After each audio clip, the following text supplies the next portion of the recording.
Thank you so much today for coming on and talking with us on the podcast. I'm super excited for you to share your story and your book, which you have behind you there.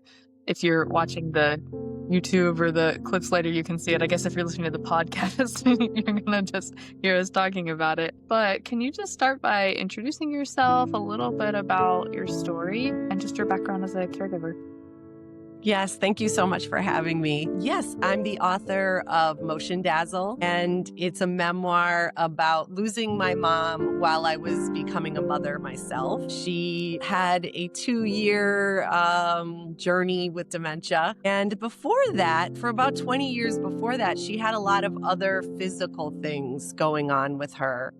And while I didn't have to during those years directly give care for her, I was definitely helping her a lot and intermittently with various physical ailments.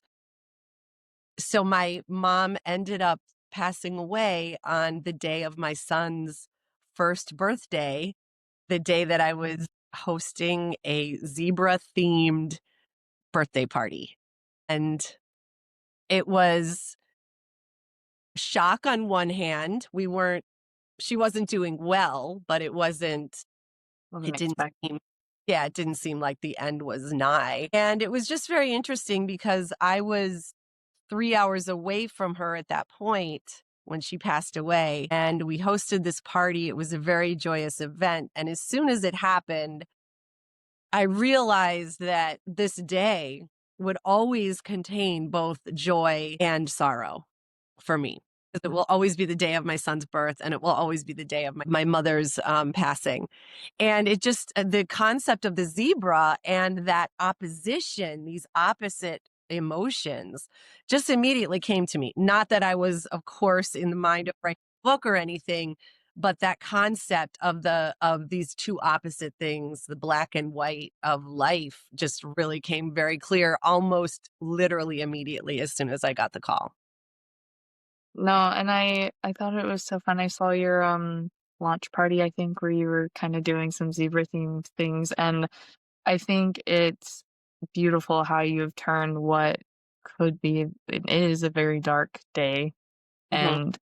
And I'm sure that is hard to have that juxtaposition of like, how do I celebrate this day, but now something bad, like world altering has happened. Like, how do you make those things coexist, which is what I'm excited to kind of unpack and talk a little bit more about today. Yeah. But something that I like to just start off with and ask people is, what is a favorite memory of your mom? Whether it's from before, during, and after her diagnosis, something that just kind of sticks with you that you love to talk about her. My mom had a huge laugh. I mean, she had a huge laugh and she was very funny and she was a bit of a prankster. She loved a little one-off joke. She never made fun of people or anything, but she was very funny. And it pains me now to say this, but I was embarrassed by her laugh when I was a teenager and what I would not give to hear that laugh again. These Yeah. things are so cringy when we're kids. I would love to hear her laugh again. It was just Aw. very, like, boisterous. She felt it fully. So, yeah. Yeah. No, I love that. I think that's it's always the little things that you don't anticipate that stick with you, right? That you remember about a person. So I think that's a beautiful way to remember her. And as you were writing the book, I know we talked about a little bit of this in our first conversation. What was that writing process like for you? I think you mentioned that you wrote this, a little bit after her passing. So you had some time to kind of process and think about things. But what were kind of the emotions that were going through your mind as you were writing this? It's a good question, and I think it's a good thing for people who want to write to think about, but also just a good thing for people who are trying to process what's happened to think about. But I started writing the book 7 years, almost to the day after she passed away. And by that point, in the world of writing, we talk about writing from the scar and not the wound. So Mhm. by that time, I had gone through some healing and a nice amount of time had passed. What was really helpful and therapeutic about, and really honestly comforting about writing the book at that time was that it gave me a chance, just like your previous question did, it gave me a chance to reconnect with my mother as she was before she had dementia. When she first passed, it was all her agitation and her understandable frustration and her confusion were foremost in my mind. And it was hard to not think about that and see her in that way. But the process of writing the book really helped me connect with the former her. And she was, like I said, funny, vibrant, creative, a calming force rather than an agitating force.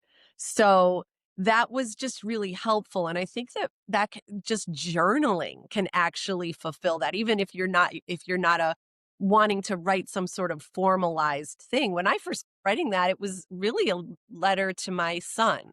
Motion Dazzle originally was, I'm going to write a letter to my son so she can get to know this woman who he did meet 6 times, but he was an infant. And there's a Right. couple pictures, but he didn't really get to know her. So I wanted him to know sort of the whole story. So Yeah. I think that for people who are perhaps interested in formal writing, that's one thing, but there's also journaling, just kind of working through and listing those memories, just like your question, listing those memories of these beautiful moments and also maybe the difficult moments too. It's not that, our lives with our parents is always smooth. It's not. Right. Right. And might be some stuff to unpack with the darker things that happened as well. Yeah, no, I know that's something I think somebody else has shared before is that gratitude journaling was huge for them. Mm. Mm. I know somebody was recently sharing like maybe you had a good sandwich today and that's your good thing. Like whatever it is, right? That was good. Trying to learn to weave those things in because I think like anything else, it's practice, right? To how you're going to view what you're going through. And that's kind of what I wanted to ask as well too. It sounds like the formal writing process was later, but how much of a role did journaling play? Did you do that, during that whole process as well too, of grieving, of being a caregiver? Did the writing come naturally to you then? No, I was writing through that time, but what I was actually writing was humor. And that for me, I'm also a humor writer. To write funny stuff was sort of a distraction and a coping mechanism. I was not actually journaling during that time. And in order to write the book, I had to go back to emails that I was sending to the 24-hour caregivers or the people that we had to hire to sort of be the boots on the ground where she was living. And so that's how I had to investigate and research the book. I kind of wish I had been writing through the process, honestly, because I would have had more of my sort of raw experience and my raw thoughts to draw upon. But I had a lot of that in emails to friends. At that time, she passed in 2013. And at that time, I was still writing kind of long emails to people. I wasn't writing letters and putting them in envelopes, but at that point, I think a lot of us were still writing like catch up emails. So I was able to find some of that. So that was probably one form of writing, was kind of catching people up through email, and served essentially, and when all was said and done, kind of like journaling, but not, I wasn't direct journaling at the time. Yeah, yeah, no, that makes sense. And when you say that you were, catching people up on emails, was this like friends, family, all of the above, trying to keep them in the loop on what was happening? And how did you kind of have family support or lack of it too, if that's what it was? What did that look like for you? Well, my mom was a very isolated person and she did not have any family. So she did not have any of her own family support. And I never have met ever anyone in her family because Mm, he moved away from Canada very young. She was essentially estranged from her mother and left home yeah, 18.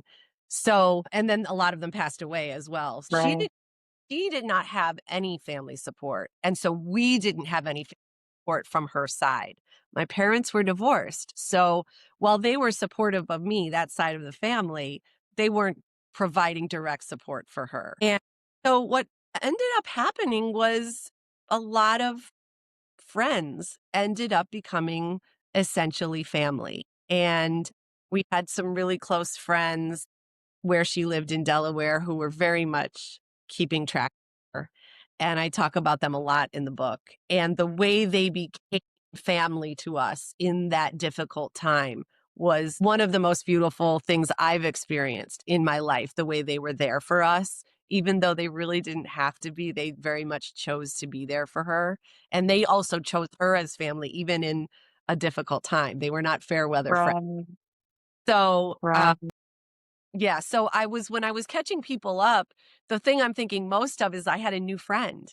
I had a new friend locally who I'd just met in the town where we had both just moved. And again, it's weird now to think that I was like emailing with a new friend because you don't really do Yeah.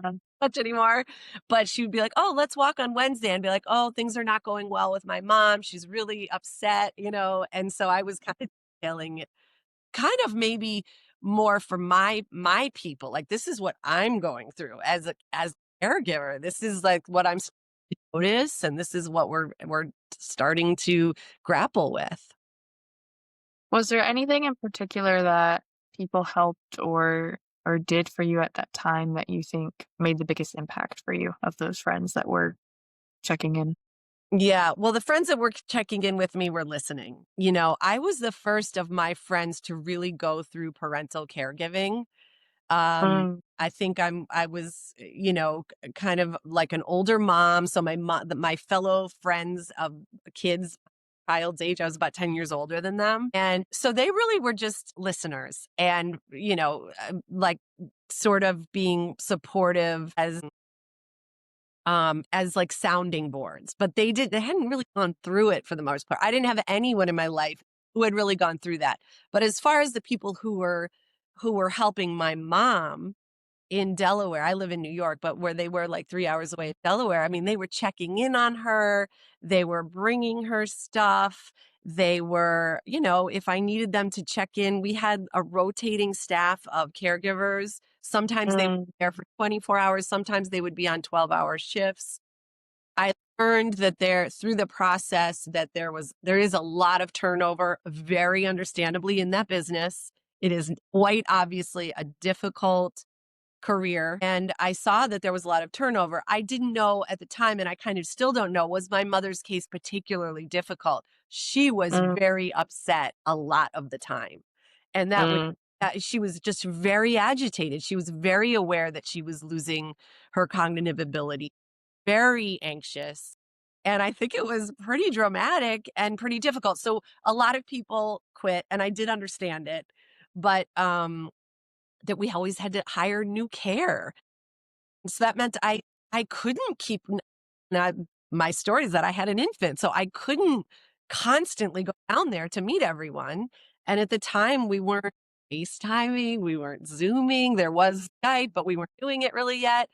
So that having people there to kind of say, "Hey, yeah, we did meet the new caregiver, or we did check in, and she did, you know, she did seem like she was cared for, and even though she was upset, like we saw that she was safe," you know, that kind of thing. right, We also right, hire a care manager as well, in addition, just partially for all those hirings, just to kind of keep knowing that anyone could quit at any time. We could not be in the lurch. She could not be alone at any point.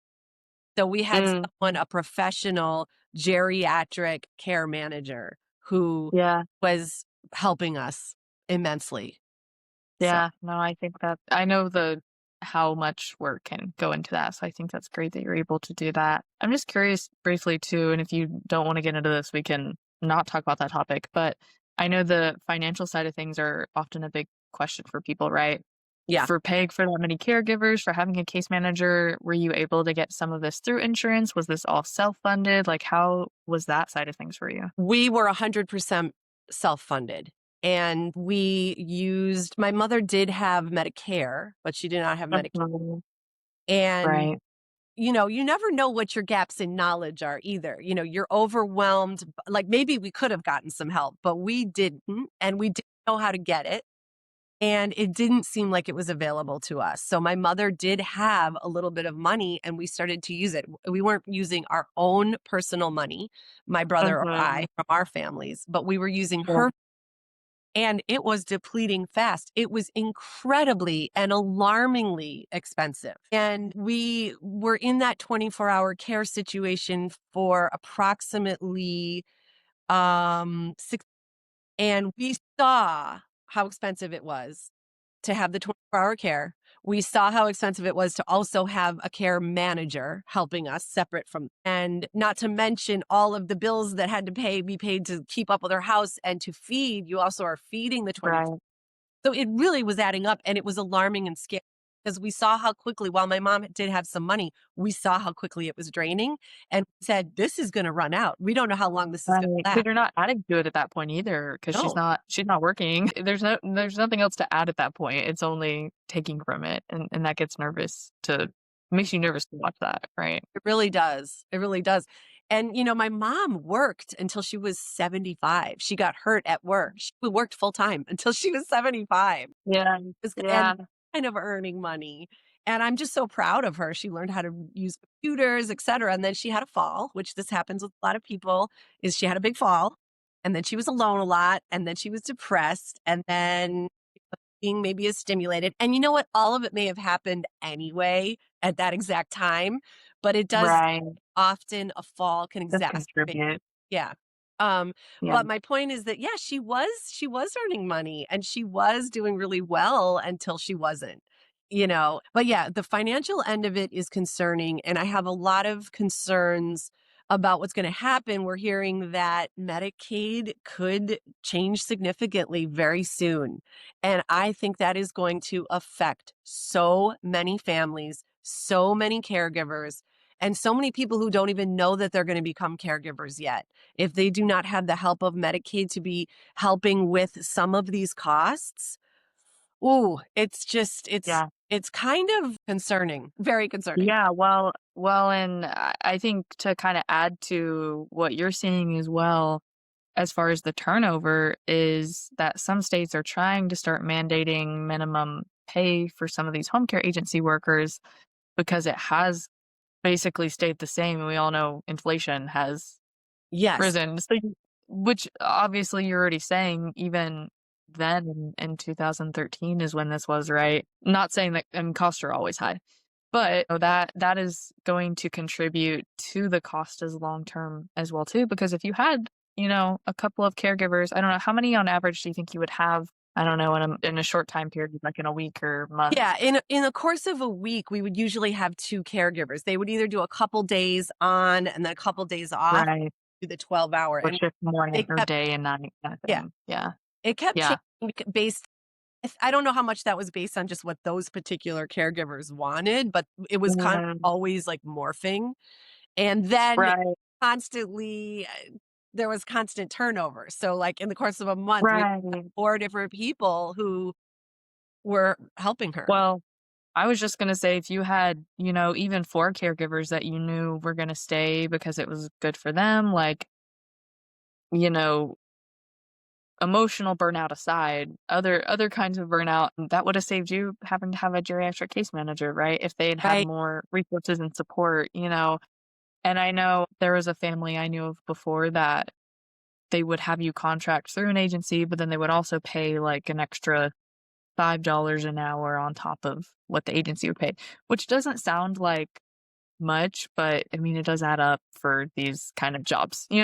So I think the more people can get creative, and I think the more we can talk about how important these programs are, that hopefully people will institute some of these changes. But I think unfortunately, it's not a given that you can rely on these programs being there from the Yeah. government.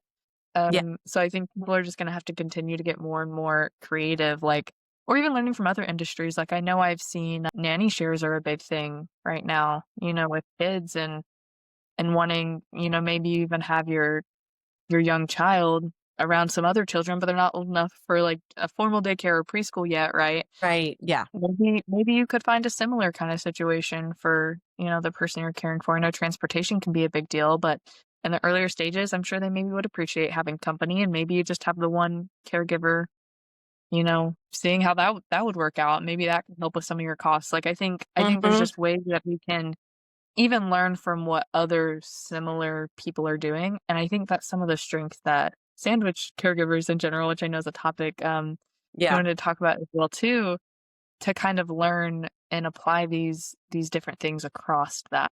Yeah.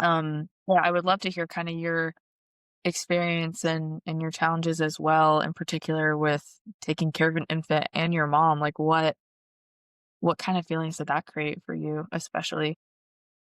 Well, I think it made me a very good person, like a very good compartmentalizer. I had to really compartmentalize.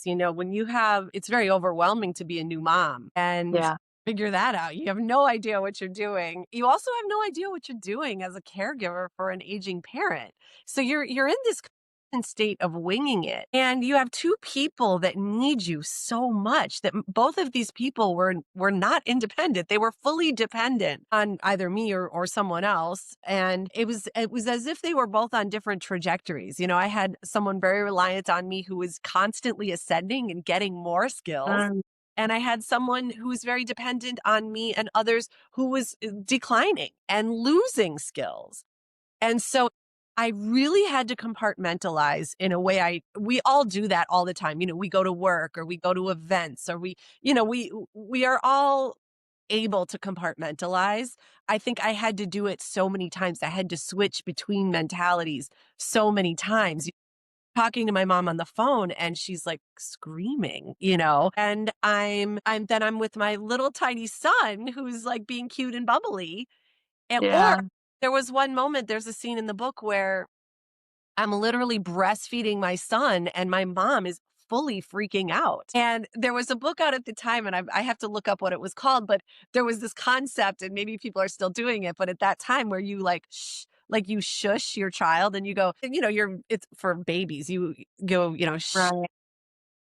And I just started doing that for her. It was like instinctive because I'd been doing that to like calm myself Yeah, and it actually yeah, it was weird. I'm on the phone with her, she's yelling, and I just started yeah, shifting, and it did kinda calm her down, but I really was yeah, dealing with, like, the life cycle in an extreme way. I think yeah, so many people are going through this toggle right now, and as women or people end up having children later in life, it just follows, of course, that their parents are gonna be older. So the chances of them having to deal with this are that much higher, And, right. I think is probably difficult at every stage. It was very the thing at the when my ch if so my child being under the age of 1, there was not a lot to explain to him. He wasn't observing things Yeah, or understanding what was going on. If you had a 9-year-old, a 10-year-old, a 15-year-old, then they've already developed a relationship with the aging parent. And that's maybe you don't have to caregive for the child as much and they're not right. as fully dependent on you. But then you have this whole other psychological aspect that you have to deal with and their sense of grieving, of watching Mm, this person decline, which I didn't have to deal with that. I just was like entertaining someone and changing diapers and figuring out a right. schedule, which was its own challenge, but I didn't have to deal with his psychology too much. But I know it's different for everyone depending on the age of their children. Yeah, no, and another question I have too in particular, because I know sounds like a lot of what you're describing about your family. There's a lot of similar situations in my family as far as not being estranged from some family and not having grandparents in the picture for various reasons. And I know when I look at my mom and think like I have a very close relationship with my mom, and so I'm very grateful to have her help me with the myriad of things that I will call her up and talk to her about. But I think about my mother and how various things that have happened, even just going through being a parent for the first time and not having your mom to call for these situations, right? When you have questions about what to do with your son. Can you talk through the emotions of that and what that experience was like for you? That was so difficult because my mom was an amazing mother. And I knew Yeah, that she would a champion listener and a problem solver, a sounding board. She really was my person. And I sort of imagined that she would be there for me during what is, one of the most challenging new stages of my life in having a child right, mother. And I didn't have her for advice and I didn't have her for support. In fact, I had to give of myself and give the support that way. That's just how the timing worked out for me. But what I had right, to rely on was that I still had her model and her example to draw on how she mothered me. It also so happened that my mother had been a mother's helper slash nanny to a family, Yeah, and I got to watch her in her early 60s bring up twin, and I got to see how she mothered them, and I have to be honest, the way not mothered them, but cared for them, I have to right. be honest, that was very impactful to me, and I could sort of if there were things I couldn't remember how she mothered me, I could remember how she mothered them and how Mm, was and how patient she was and how really like dialed in she was to what they were doing. I mean, just right there. Full she was not like, half paying attention. She was 100% paying attention to those kids. And that was very impactful for me to watch that. So I still had her strength to draw on indirectly, and I had to keep holding on to that, but I didn't have her direct advice, and she by that yeah, point didn't remember much. Now what I had instead of her was I had a lot of other amazing women in my life, including my stepmother, including my mother-in-law, including some of the friends that I've mentioned. So I was not without support. My women came in and helped me, and not maybe even consciously, but I had a hole and they filled it. They totally were there for me for advice about sleep training and breast yeah. stuff. No, but I love that. I think that's Yeah. beautiful. So thank you for sharing that. And I know you mentioned earlier that this book is almost your way of being able to share, her memory with your son as well too. Are there other things that you're kind of trying to do with your son to kind of make sure that he still has a form of a relationship with his grandma, and have a memory of her, even if it's, she's not here anymore, but still being able to remember her and be inspired by her. I love that question. One of the things that happens when someone passes is that you inherit a lot of stuff and you have Yeah, to figure out what to keep and what to get rid of. And at first, I kept a lot of stuff. I mean, more than it was ridiculous how much stuff that we yeah, brought from our house and we put in our basement, more than we could fit in our house and more than we could use. Then about a year later, I started to have the bandwidth to be able to sift through it. But at this point, our house is filled with her items. And every time I use an item, I'll say, this was Granny's. So our son has this sense that my mother is throughout our house. He has yeah, many pictures of her and he'll see she had very particular hairstyle, like very curly hair and like little cute little bob. And he'll be like, that's kind of like Granny's hair, right? And I'm like, so I talk about her a lot. Her objects are throughout the house. And I've done the best I can. He has not read the book. He is now 12. yeah, He has read yeah, age and he's listened to a tiny bit of the audiobook, but I don't want to force the book on him. And I want him to read the book when he's ready right. to do that. It just exists and he can read it when he's ready. That's how I've always imagined it. I think it would be probably really weird for him to read it right now. It would be strange. Mm, But I yeah, imagine whether he's 15, 25, 35, I don't know when he'll read it, but it will always exist as the more layers of his grandmother and more layers of me. He will have that record of who I was at that time and his father as well. So yeah, yeah, I've integrated her into our lives to the extent that I've been able to. And the moments when he references her, I mean, my heart just I presume that hers does too, wherever she is. yeah. Does he do that very often then? He'll just bring Yeah, he up does. something about it? Yeah, Yeah, yeah, that's so fun. in the ether. I mean, I'm not saying Yeah. super often, but she gets mentioned. So, Right, right. No, I think that's amazing to hear, and I think it shows how much you love her and care about her. If your son, who won't even remember meeting her, is able to remember these things about her, and that hopefully that'll be something he'll tell his kids about one day, right? yeah. Is being able to share these memories with them. So I think that's beautiful. Well, speaking a little bit more about your book, I would love to know the story behind the name. And Well, yeah. Yeah, so the name Motion Dazzle, this is actually a term relating to zebras. So, Motion Dazzle is actually a survival mechanism, and all of their stripes, when they are, say, galloping across the savannah and a lion is watching them and ready to pounce, the lion gets sort of confused and sort of dizzied by all these stripes. And that ends up saving the zebras. So it's actually a survival mechanism. The way it ties in even more into my book is that I had been a competitive figure skater and was always wearing lots of sequins and performing, and I was a bit of a ham and, in the spotlight. And I started to play with this concept that we can use distraction in positive ways. When you are out there on the ice, you are dazzling an audience. When you are throwing a party, you are dazzling the attendees and the people who are there.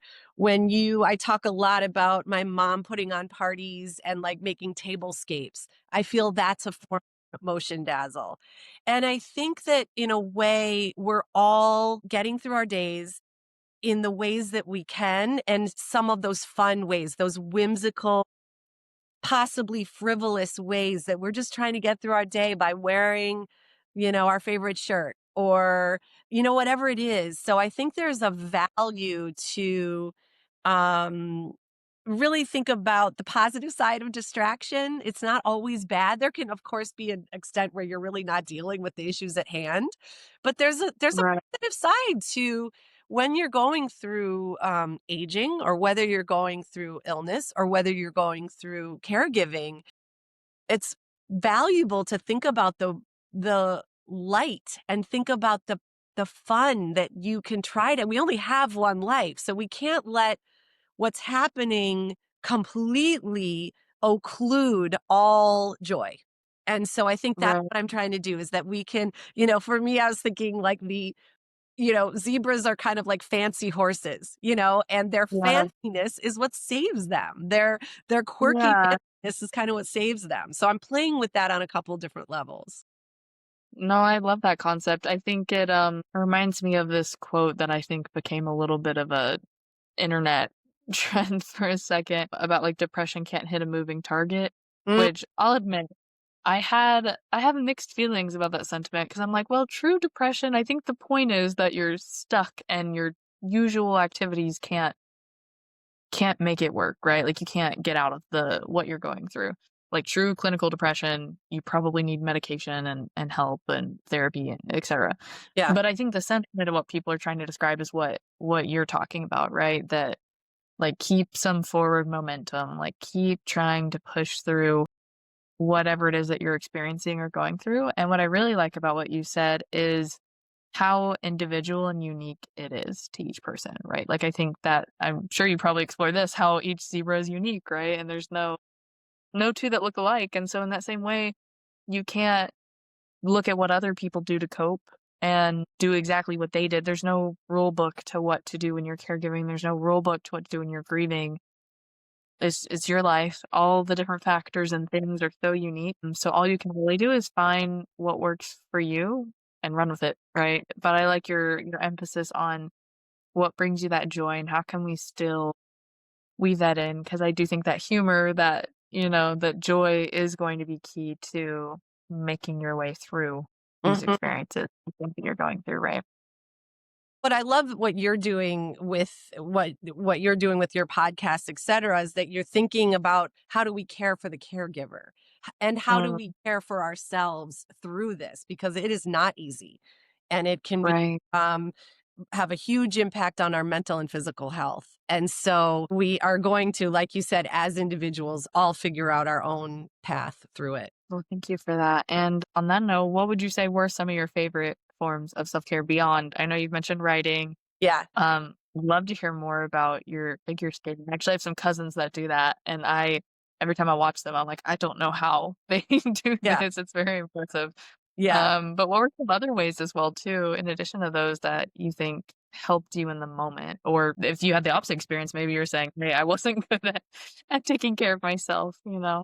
I think that, honestly, work became a form of care because I was getting away in that difficult time. I was getting away, forced to get away from the situation with my mom, forced to get away from the situation with, the son. New parenthood is Right. difficult. And so it was good for me to get away from that. And I was better for it when it came back, when I flowed back into the either form of caregiving. So I think there's a role for Mm, work. If you if you enjoy your work and if it's a positive place for you, obviously, which mine was. Yeah. And I'm a big person for humor. I write humor. I watch stand up. I watch Saturday Night Live. It just calms me down, just the cleverness, the turns of phrase. And reading. For me, I really escape through books. And I'm not a huge TV watcher in general, and I'm not a huge movie watcher, but I can slip into a book and fully escape, and I can sort of forget about all the other things. And I guess the actual final thing would be just exercise and movement as a form for me to help with my mental health. It just getting into nature, walking has always been a form of care that has always kind of regrounded me to into my body and into kind of the in a way that I Yeah. found very helpful. And I not that I can always do it every day, but it's when I can, it makes me feel better Yeah. during that time. Yeah, no, I think that is really interesting what you're bringing up about work even, like, having your own place outside of those 2 things. Because I think something I hear, kind of a universal theme, I guess you could say, among a lot of caregivers is that loss of identity or that loss of self, whether it's for a new mom, Yeah, kinda going through that of, like, "What who am I?" Especially when you have this new person that their identity is you for a while, right? Like, they're not their own person when you're talking about an infant. And then you could say the same thing about somebody when they're going through memory loss as well too, that kind of same attribution as well too. So when you are a caregiver, even on just one front, that's a lot to handle. You add in both, that's a lot. Do you find that work was kind of that key anchor for you to, like, find your sense of self, or what helped you kinda stay grounded through that? absolutely. I mean, I think that like you said, to have this moment where I was this person, I was not a caregiver, was so essential. And I think that caregiving is very slippery. If you are someone who easily gives of yourself, and if you really love that person or people you are caring for, you will give of your entire self very gradually. And before you know it, there is no self left. So if you are forced to go into this other space that, a lot of times we think of work as like, oh, I have to go to work. And I'm not saying I didn't grumble too, but it really did carve Sure. time where I couldn't be with either of those people. And I think there was something very healthy about Yeah. it. As difficult as it was to keep all of those, it was another ball to keep in the air for sure. It was another Right. stress for sure. But it made sure that I was apart from those particular stressors a little bit. You know Mhm. what I mean? Yeah. So that Yeah, give you a little space. yeah, so that I could have a little space for my own thoughts and my own, like agency, really. Right. No, that makes a lot of sense. And as far as it sounds like you described your work was a really supportive environment Mhm. of this. How did caregiving affect work for you? Like, were you able to take time off when you needed? Did you have a flexible schedule? Was there anything that you kind of did to explain to your boss even that was like a, hey, like this is this is the Yeah, reality of it. Let's yeah. both make the best of it. What was that relationship kind of like for you? So at the time and for 25 years, I was a figure skating coach. So I, for the most part, worked for myself and had clients. And my clients Right. were very understanding. And I did everything in my power to keep as much consistency as I possibly could. I did take, I think, 6 weeks off after I had my son. And I went back, Yeah. I didn't go back to my full schedule, but I gradually went back pretty quickly. Um, Right. I think that what it requires is to share of yourself, to really get that you have to. So I didn't really have a boss situation, which is mostly my answer, but I had a lot of clients. And so I had to share of myself. My mother is struggling. My mother has dementia. I could have Mm, kept that quiet, but right. I did keep my pregnancy quiet for a really long time. And so anything I was going through with my pregnancy, I was not fully disclosing at work yet because you don't know what's going to happen and you just don't want to fully disclose Right. that. So then you're like kind of going through this secret. Well, in order to be able to get the flexibility I needed, I did have to share what was going on in my life. And people, when you do that, you'll be surprised what you get back in return, that they've also maybe gone through Mhm. that. or they have some advice, or, and they're not going to, it's not like, oh, I'm not coming in today and you give no reason. I'm not coming in today because my mother needs help and I need to drive 3 hours, Mhm. and people will be more Yeah, understanding. So I think it's what was tricky about that time is that my mom was very self-conscious about what was going on with her. But in the workplace, they didn't really necessarily know her. I right, was there was an interesting tug of war in myself because I wanted to right, privacy, but by the same time, it was happening to me as well. So you sometimes have right. to That's like, your story too. yeah, you have to share of yourself. So Yeah, no, and I think that's what I hope comes of these kind of conversations too, is just giving people the motivation to be willing to talk about this. Because I talk to so many people that are like, I see your account. I didn't even think about how I'm a caregiver, or I didn't think about owning that word or wanting to use that as a descriptor for myself. yeah. Because I think it's full of so many emotions and often they're negative emotions. So I think learning one to recognize that and be like, yeah, I am a caregiver. I have all of a sudden taken on all these responsibilities for this human being. Like, yeah, that's what I'm doing. Then to take that a step further and be able to tell people what's going on, whether it's friends, family, even signing yourself up for therapy if you need extra support, which is great. Like, please utilize all the resources under the sun because there's so many of them. But I think being able to verbally say that out loud is kind of a totally different ballgame for a lot of people, right? Did you ever find that with your experience that it was hard for you to even just own that word? And what helps you now today say, no, I wrote this book about caregiving. I'm going to be an advocate for this in a lot of ways. What was kind of that Well, push for you to do that? I think when it's happening to you, it's so confusing and you're so distracted and Mm, you're really just trying to cope. You're trying to get through it. right. But I think caregiving, whether it's, family caregiving, personal private caregiving, or as a career, I think it's very unsung. And I think it's that's why it's so great that you're having these conversations. I had the opportunity to go to an event for Emma Willis's new book, Bruce Willis's wife, and he was being interviewed in this event by Anderson Cooper. And it was an entire ballroom of caregivers for specifically, for the most part, for dementia and Alzheimer's. Right. And Anderson Cooper stood up and he said, wow. He said, I feel like I'm in a room of heroes. And I don't know, I feel like the whole room broke into tears. I'm getting teary now. People needed to hear that. This is heroes work. You are giving of yourself so much that to see this like famous person that we all know recognize that and say that, it was so Yeah. powerful. It was so powerful because we're toiling away on our houses dealing with very upsetting things and giving of ourselves in ways that some people can't even imagine until they get there. So that was just really cool. So I think of caregiving as heroic, and that was so cool that he put it in that word. It was so cool. So powerful. No, I love that. Thank you so much for sharing that. You're making me tear up too Yeah. because I talk to so many of these people now, and I get people that will send me messages, that will leave comments, just sharing the experiences they're going through. And I really hope that they know that they are heroes, that they are doing such an honorable work. And if we could sing praises from the rooftop, I think every single one of them deserves it because what I see as well too is that these people are teachers, they were firefighters, they were like office manager, whatever their job was, like they all contributed and gave back to society in some way, shape, or form. Or not even contributing to society. Sometimes it's children that you're taking care of that have special needs too, right? Like whoever it is you're taking care of, I feel like there's no more human thing, no more form of a sacrifice that you can give for another person. And so the people that show up every single day when you are, I mean, like you said, it's hard work.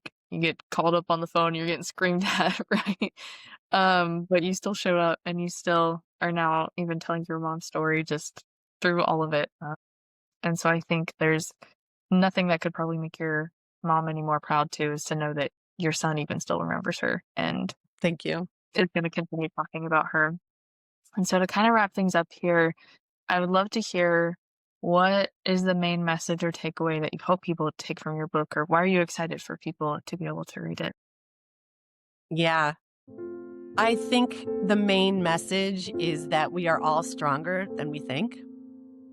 We can do difficult things when we are called upon to do that. And no one is perfect. There's a lot of indecision in caregiving and parenting. There's a lot of mistakes in, caring for elders and in parenting. And no Yeah, one child and no one aging parent is the same. So we can listen to all the experts and read all the books in either category, and we still may be presented with very difficult situations. So I think it's accepting the lack of imperfection, the mistakes, and just doing your best and not beating yourself up. Just trying to give some care and some grace to yourself along the way. yeah, yeah. No, I love that. Thank you so much for sharing and for sharing your story today. What is the best way for people to follow along, to get a copy of your book? Where can they find it right now? Yeah, my book is available on all online outlets, and you can visit my website at jocelynjanecox.com. And I'm also very active on Instagram. I love Instagram, so I'm always posting about the book, etc. Yes, no, and I'm sure if people want to connect with you, that would be a great place to do it as well too. Well, thank you so much for sharing today. I am super excited to be able to even get a copy of your book myself and read it and to hear more about your experience and your story and your mom's story.